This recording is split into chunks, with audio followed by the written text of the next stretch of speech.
Hello kids. आज हम अपना साइंस में चैप्टर 4 और नेशनल सिंबल्स पढ़ेंगे। नेशनल सिंबल्स मतलब क्या होता है, जो नेशन के लिए मुख्य सिंबल्स होते हैं, जैसे कि हमारा national flower, national bird, national animals, national flag, national emblem, national anthem. मतलब जिसे हम नेशनल तौर पे सारे राज्य उसे मानते हैं। ठीक है, जैसे ये भारत है तो भारत का एक ही नेशनल सिंबल होगा। ओके, कोई अलग अलग सिंबल्स नहीं होंगे। तो चलिए रीड करते हैं। India is a land of diversity. People of different religions, language, dresses stay together as one, Indians. Despite these differences, there is only one national symbol. Example: national flag, national emblem, national anthem, national song, national bird, animal, and flower, etc. It is the duty of every citizen to respect the national symbol. These symbols bind the entire nation into one. अब देखिए, भारत में बहुत प्रकार के लोग रहते हैं, अलग अलग रिलीजन्स, लैंग्वेज, ड्रेसेस, सब है ना, लेकिन सब एक क्या कहलाते हैं? इंडियंस कहलाते हैं, भारतीय कहलाते हैं, है ना। वैसे ही डिफरेंसेस होने के बावजूद हमारे पास क्या है? नेशनल सिंबल्स है, जिसे हम पूरे देश में माना जाता है। जैसे हमारा नेशनल फ्लैग है तिरंगा, ओके। नेशनल एम्ब्लम है 4 शेर वाला निशान। नेशनल एंथम है जन गण मन। National song, national bird, animal and flowers. ये सबको हम पूरी तरीके से पूरे नेशन वाइड में मानते हैं। चलिए अब पढ़ते हैं अपन नेशनल फ्लैग के बारे में। Our national flag is tricolour. हमारे नेशनल फ्लैग में क्या होता है? 3 कलर होते हैं। कौन कौन से? Saffron, white and green. It is a symbol of nation's pride. Write the 3 colors in our national flag. तो आपका पहला कलर कौन सा होता है? सैफरॉन। तो आपको यहाँ पे सैफरॉन लिखना रहेगा, okay. Then white, then green,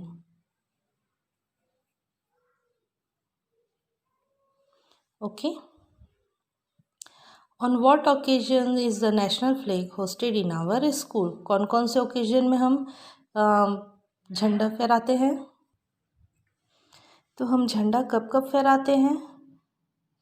तो ये हमारा झंडा जो फहराते हैं हम 15 अगस्त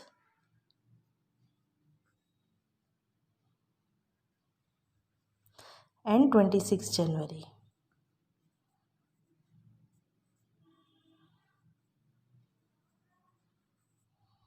okay. How do you pay respect to our national flag? हम अपने नेशनल फ्लैग को रिस्पेक्ट कैसे देते हैं? तो हमेशा इसका कभी भी वो नीचे नहीं होना चाहिए। जब भी हम फहराते हैं तो वो सबसे टॉप पे होना चाहिए, है ना। हमेशा इसे सर उठा के हम सल्यूट करते हैं जब भी नेशनल एंथम गाते हैं। साथ में आपको कुछ नियम है, कभी भी झंडा ज़मीन में टकराना नहीं चाहिए या छूना नहीं चाहिए। झंडे को हमेशा आप ऊपर तरफ रखें। साथ में इसका सम्मान कीजिए। आप अगर झंडा जैसे आप लेके घूमते हो ना, छोटे छोटे झंडे जो रहते हैं आपको मिलते हैं उस समय, तो कभी भी ज़मीन में नहीं गिरना चाहिए बेटा, ठीक है। तो हम वैसे ही अपने नेशनल फ्लैग को रिस्पेक्ट कर सकते हैं। साथ ही में और क्या रहता है, एक समय अनुसार उसको फहराना पड़ता है और शाम ढलने से पहले उसे उतार के ससम्मान पूर्वक उसे वापस अपनी जगह पे रखना पड़ता है, ठीक है। Now each color in our national flag symbolizes a different feeling. तो जो कलर होते हैं हमारे फ्लैग में, जैसे सैफरॉन, वाइट एंड ग्रीन है, तो ये कुछ कारणवश ही इसको लगाया गया है इन कलर्स को। क्यों? क्योंकि जो सैफरॉन कलर होता है वो करेज एंड सेक्रीफाइस, मतलब वीरता और आपके बलिदान की लिए जो कलर होता है वो सैफरॉन होता है, ओके। वाइट किसके लिए होता है? ट्रूथ एंड पीस के लिए, मतलब सच्चाई और शांति। ग्रीन किसके लिए होता है? Faith and prosperity. फेथ मतलब होता है आस्था और प्रॉस्पेरिटी मतलब होता है विकास, है ना। आप विकासशीलता होनी चाहिए। तो ये तीनों कलर सिम्बलाइज करते हैं। साथ ही में आपने देखा होगा झंडे के बीच में ये आपको चक्र दिखाई देता है ना। तो इसके बारे में भी पढ़ लेते हैं हम। In the centre of the national flag is the wheel which symbolises motion, progress and change.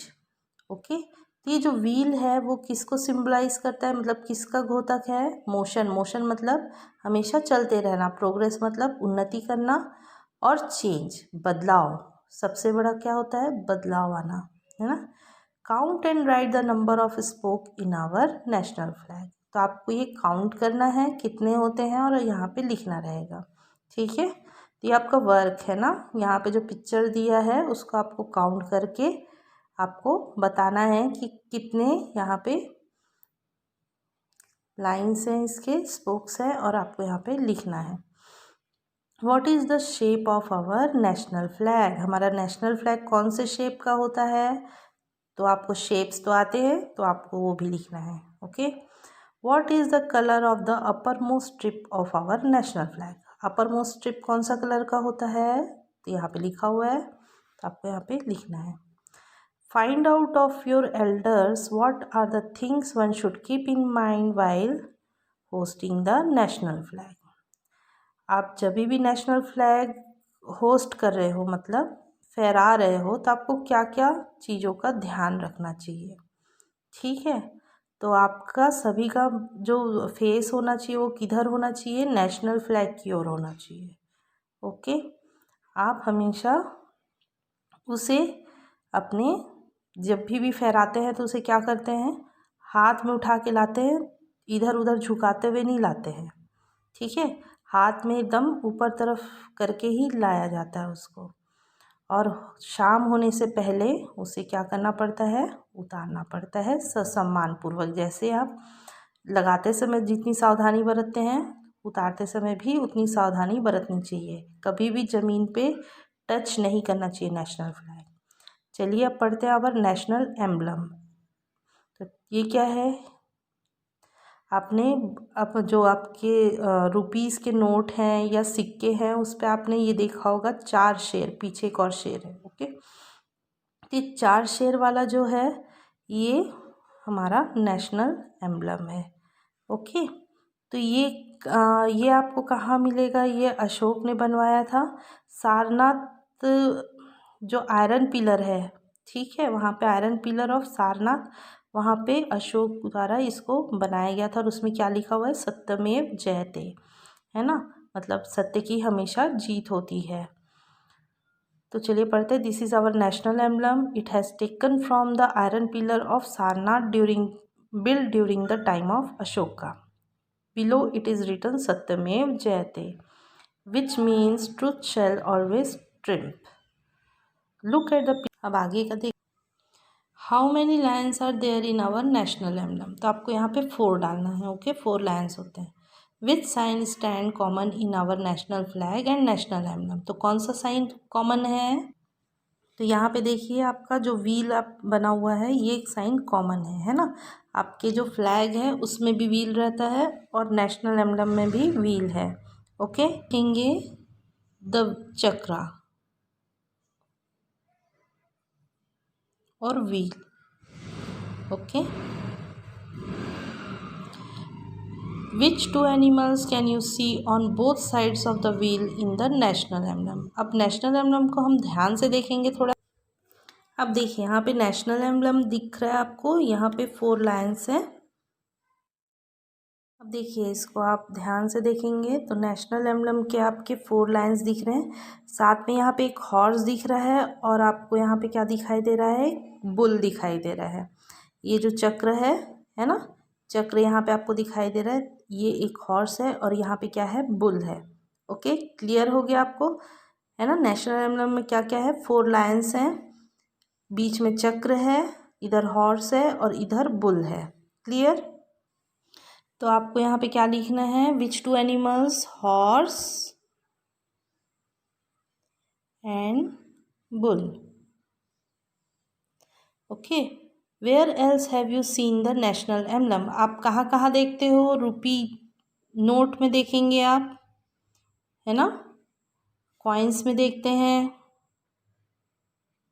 ठीक है, तो यहाँ पे आपको नेशनल एम्बलम दिखाई देगा। On a 1, 2 rupee, 5 rupee coin, see the side of with the impression of a lion. How many lions you can see? तो आपको कितने lions दिखाई देते हैं? हमको 3 दिखाई देते हैं ना। आप ध्यान से देखोगे तो लेकिन अपने को 4 लाइन्स होना चाहिए, ठीक है। तो आप हमेशा 4 लाइन्स ही लिखोगे, 3 नहीं लिखोगे। The 4 lines in our national emblem but only 3 can be seen, ठीक है। तो आप यहाँ पे एक एक्टिविटी दी गई है कि हमको 4 की जगह 3 क्यों दिखाई देता है। तो one of you should stand in a place in front of him और हर। आपको क्या करना है, 3 लोग इस तरीके से खड़े हों। तो 4 लोग अगर खड़े होंगे, एक इधर एक इधर एक इधर एक इधर, अगर सामने से देखोगे तो 3 ही लोग दिखेंगे, पीछे बस उसका हल्का सा सर दिख सकता है ना। तो ये एक्टिविटी है। चलिए अब नेशनल एंथम के बारे में पढ़ लेते हैं। और national anthem you must have memorized Jana Gana Mana. This is our national anthem. It is composed by Rabindranath Tagore. Jana Gana मन किसने बनाया है? रविन्द्रनाथ टैगोर जी ने लिखा है। Now tell how should we stand while singing the national anthem. तो आपको कैसे खड़े होना चाहिए? अटेंशन पोजीशन पे, है ना। तो आप यहाँ क्या लिखोगे? Attention position, okay. तो आपको हमेशा अटेंशन पोजीशन पे ही नेशनल एंथम। अब आपको पूछ रहा है कि आपके जो नेशनल एंथम है जन गण मन, उसमें आपको कौन कौन से नदियों के नाम पूछा गया है। तो आप क्या बताओगे? Yamuna and Ganga, okay. तो आपको यहाँ पे कुछ एक टेबल दिया गया है, उसमें बोला गया है कि name the reverse which come in national anthem. तो यमुना एंड गंगा आपका रिवर्स आता है। माउंटेन्स में कौन कौन सा आता है? विंध्य, हिमाचल। स्टेट के कौन कौन से नाम हैं? Punjab and Gujarat, okay. ये आपको फिल करना रहेगा। आवर नेशनल सॉन्ग, अब नेशनल सॉन्ग कौन सा है? वंदे मातरम, ओके। आप गाते हो ना स्कूल में, तो Vande Mataram is your national song. ये कौन से किताब में लिखा गया था? आनंद मठ बुक में लिखा गया था। किसके द्वारा? बंकिम चंद्र चटर्जी, ओके। इन्होंने इस गाने को लिखा था आनंद मठ नाम की बुक में। This song instilled the feelings of patriotism and freedom in the heart of the Indian during the Indian freedom struggle. ये जो नेशनल सॉन्ग है, ये जब आज़ादी की लड़ाई लड़ रहे थे तो उस समय ये बहुत प्रचलित था। हर कोई बोलता था वंदे मातरम, है ना। तो ये जो गाना है, ये पूरे लोगों के अंदर ये देशभक्ति की भावना से पूरे तरीके से भर देता था और इसी को बोल के वो देश की आज़ादी की लड़ाई लड़ते थे। When do you sing the national song in school? आप कब गाते हो? आप हमेशा प्रेयर के समय गाते हो, ओके, है ना। चलिए अब नेशनल एनिमल के बारे में पढ़ लेते हैं। नेशनल एनिमल कौन सा है? Tiger, okay. The tiger is our national animal. It is a symbol of strength and agility. In the past, India could boast of many tigers, but their numbers have been dwindled fast. So, as an Indian, it is our duty to save our national animal. अब पहले India में, भारत में बहुत ही ज़्यादा हमें national animal जो है हमारा टाइगर, वो दिखाई देता था, ठीक है। यहाँ पे बहुत ज़्यादा था। और ये किसको सिंबल करता है? स्ट्रेंथ एंड एलिजिटी, है ना। मतलब इसके अंदर जो साहस है, जो ताकत है, उस वो बहुत ज़्यादा है, बाकी एनिमल से बहुत ज़्यादा है। इसी वजह से इसे नेशनल एनिमल कहा गया है। और ये अब देश में धीरे धीरे इनकी संख्या कम होते जा रही है, तो इसलिए हमारा कर्तव्य है कि इसको हम बचाएं, ओके। अब which project has the government of India taken to save the tigers and right? कौन सा प्रोजेक्ट चला रही है? सेव टाइगर करके एक प्रोजेक्ट चला रही है जो बाघों को बचाने के लिए बनाया गया है। Our national bird, which is our national bird? Peacock. ये सबसे सुंदर बर्ड है जो भारत में पाया जाता है। ओके, तो ये नेशनल बर्ड है हमारा। It is famous for its colourful feathers. इसकी जो फेदर्स होते हैं, पंख होते हैं, वो बहुत ही कलरफुल होते हैं, इसी वजह से इसे नेशनल बर्ड बनाया गया है ना। अब ये क्या खाता है, तो ये मांसाहारी है। ओके, ये छोटे छोटे चूहे, फ्रॉग्स, ये सब खा के जिंदा रहता है। ये कहाँ रहता है, जंगलों में रहता है। ठीक है, अब देखिए what is the difference between a peacock and a peahen. अब जो मोर होता है, ठीक है, दिस इज मेल वन, है ना। ठीक है, ये क्या है, मेल है। जो मोर होता है वो इस तरीके का पंख होता है। जो पीहैन होती है, जिसे हम मोरनी बोलते हैं, ठीक है, वो पीहैन मोरनी होती है, मतलब इसकी फीमेल। क्लियर। तो मोर पीकॉक को बोलते हैं और पीहैन किसको बोलते हैं, मोरनी को। चलिए अब देखते हैं हमारा नेशनल फ्लावर कौन सा है। तो आपको पता है लोटस है। ठीक है, it is very commonly grown in the ponds, है ना। आप आराम से देखते हो पॉन्ड्स वगैरह में आपके आसपास मिल जाएगा लोटस। ठीक है, चलिए अब इसको देखते हैं क्यों बोला जाता है इसको।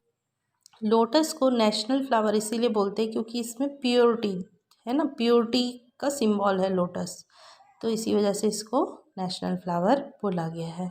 ओके, जैसे कि पूरे देश के लिए हमारा नेशनल फ्लैग है, नेशनल एंथम है, नेशनल सॉन्ग है, नेशनल एम्बलम, वो पूरे देश के लिए होता है, वो कोई भी राज्य अलग से नहीं बना सकता। ठीक है, लेकिन जो दूसरे राज्य है, जैसे हमारा राज्य है छत्तीसगढ़ है, ठीक है, वहाँ पे हम बर्ड, एनिमल्स और फ्लावर्स को राज्य मतलब स्टेट एनिमल के रूप से जान सकते हैं। ठीक है, the state animal of Chhattisgarh is wild buffalo. जंगली भैंस को हम यहाँ का स्टेट एनिमल बोलते हैं। ठीक है, स्टेट बर्ड कौन सी है, पहाड़ी मैना। ये पहाड़ी मैना जो है इसे हमने अपने स्टेट बर्ड बनाया है। ओके, क्लियर हो गया। तो जो भी हमारे लिए बहुत महत्वपूर्ण है वो क्या क्या है, national flag, national anthem, national emblem, national song, national bird, national animal, national flower. Okay, clear, thank you.